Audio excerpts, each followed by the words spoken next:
Hulk, তুমি আবার ঠিক মতো খাওনি তাই না? তুমি পাশে থাকলেই আমি ঠিক আছি।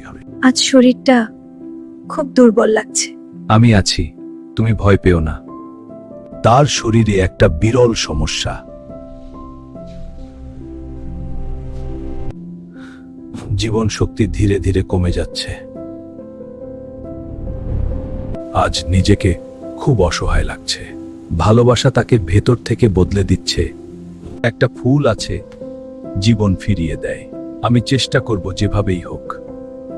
হয়তো এটাই আমাদের আশা। আমি এসেছি, তুমি ভয় পেও না। এখন ভালো লাগছে।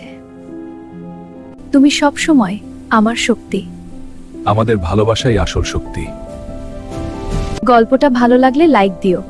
সাবস্ক্রাইব করে আমাদের সাথে থাকো।